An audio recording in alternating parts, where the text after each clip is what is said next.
Hello friend, সবাই কেমন আছো? আশা করছি সবাই ভালো আছো। তো আজকের টপিক হলো শ্রীমদ্ ভগবত গীতার প্রথম অধ্যায়ের নবম শ্লোক। তো আজকেও অন্য দিনের মতো শ্লোকটি পড়বো, মানে জানবো, তারপর এটিকে বিস্তারিত আলোচনা করব।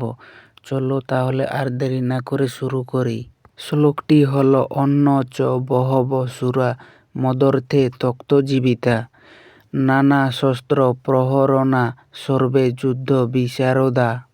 এই শ্লোকে দুর্যোধন তার সেনাবাহিনীর শক্তিশালী আরও বেশি বোঝাতে গিয়ে বলেছেন, কি বলেছেন, যে এছাড়াও আরও অনেক বীর যোদ্ধা আছেন যারা আমার জন্য জীবন দিতেও প্রস্তুত। তারা নানা ধরনের অস্ত্র নিয়ে সজ্জিত এবং যুদ্ধবিদ্যায় খুব দক্ষ। এরপর চলো শ্লোকটিকে ছোট ছোট করে বিস্তারিত ব্যাখ্যা করি।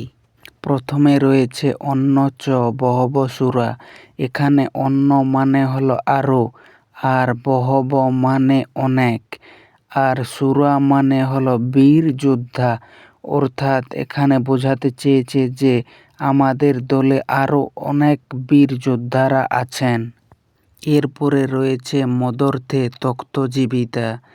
এখানে মদর্থে মানে হলো আমার জন্য, আর তক্তজীবিতা মানে জীবন ত্যাগ করতেও প্রস্তুত। অর্থাৎ বোঝাতে চেয়েছে যে তারা আমার জন্য প্রাণ দিতেও রাজি। এখানে দুর্যোধন বোঝাতে চাইছেন তার সৈন্যরা খুব নিষ্ঠাবান ও বিশ্বস্ত, কারণ তারা প্রাণ দিতেও রাজি, তাই এখানে এটাই বোঝাতে চেয়েছে। এরপরে রয়েছে নানা শস্ত্র প্রহরণা।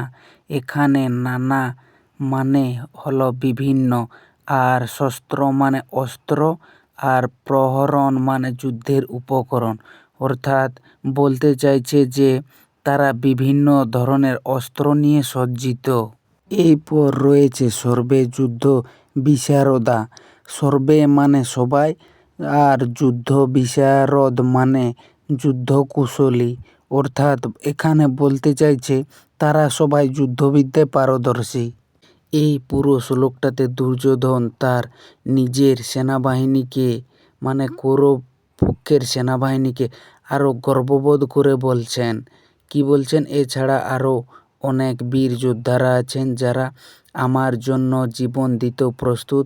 তারা নানা ধরনের অস্ত্র নিয়ে সজ্জিত এবং যুদ্ধবিদ্যায় খুব দক্ষ। এটাই ছিল এই পুরো শ্লোকের অর্থ। এই শ্লোকের মাধ্যমে আমরা যা বুঝতে পারি, কৌরবদের সেনায় শুধু কয়েকজন নয়, অনেক বীর যোদ্ধা আছেন।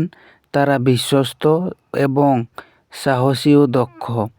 দুর্যোধন নিজের সেনার শক্তি বাড়িয়ে দেখিয়ে আত্মবিশ্বাস তৈরি করতে চাইছেন। তো ফ্রেন্ড, এটাই ছিল গীতার প্রথম অধ্যায়ের নবম শ্লোক। তো কেমন হয়েছে সবাই কমেন্ট করে কমেন্ট সেকশনে জানাও। আশা করছি ভালো হয়েছে, সবারই বুঝতে সুবিধা হয়েছে, যেহেতু এটি খুব সহজ ভাষায় এক্সপ্লেন করেছি। সবাই লাইক কমেন্ট সাবস্ক্রাইব করে দিও। ধন্যবাদ।